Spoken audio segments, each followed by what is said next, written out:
Good morning everyone, today we're looking at another Seiko watch review. One of those brands where everything is made sort of in their own factory in Japan, which explains why I'm getting all sort of issues with my own Seiko ProBack speed timer. Yeah, so they say about quality and stuff like that, but I'm still yet to sort of see that. Displeased with my ProBack being broken, but that's now gone in for repair. But for today's purposes, we're looking at a Seiko Essentials watch. So simple look at the box. Again, very white theme to it, very standard for Seiko. Embossed logo on the top. Simple lifting lid. Nice manual inside here. Bring this box out.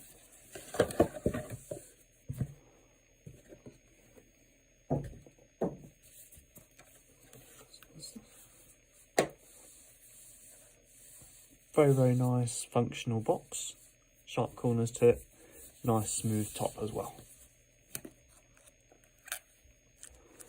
Black inside theme with our own little tool to be able to adjust straps.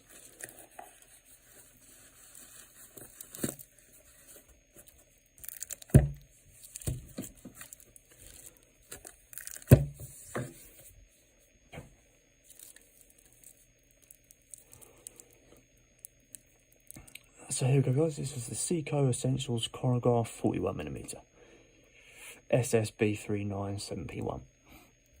Got a 12mm case thickness and retails around about £170 at Amazon and weighs 150 grams and uses an 8T63 Japanese quartz movement with a 36-month battery life to it. So let's have a look at the face.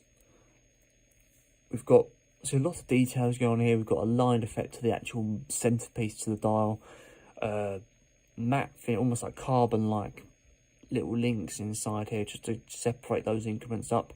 Tachymeter inside the bezel, waterproof to 10 bar as well, and a nice sort of sunray grey effect to those dials, almost like a panda, a reverse panda sort of style. Inside the actual watch face, no sort of markings in there, just a simple finish.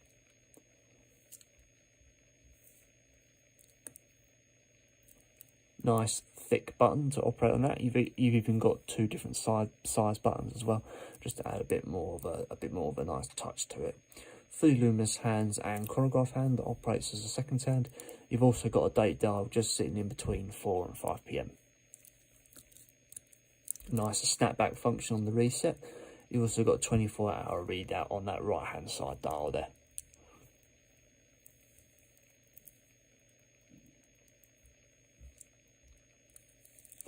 So coming out to the casing, a full line finish casing with a hard Lex crystal going across the top of the actual face, non-curved. Simple mirror finish to the buttons, including the crown. Speaking of the crown, let's have a little look at that movement now and have a little look how that goes.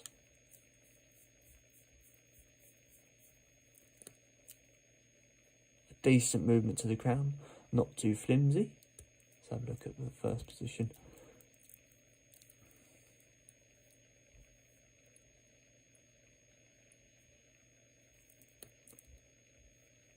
The crown is well defined, no sort of screw down effect needed, it just pushes back in place. Come around to the back. A simple Seiko backplate there with a release number on the back. Stainless steel backplate as you can imagine. Simple adjustable pin to remove that strap. And an oyster style strap with little tiny pins to be removed to be able to adjust that strap down to size. Coming down to the clasp, you've got a push button deployment double fold over clasp, you can see here, that reveals a mirror finish inside plate.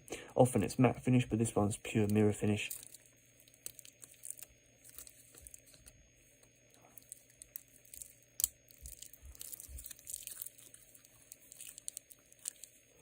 So there we go guys, there's the Seiko Essentials Chronograph.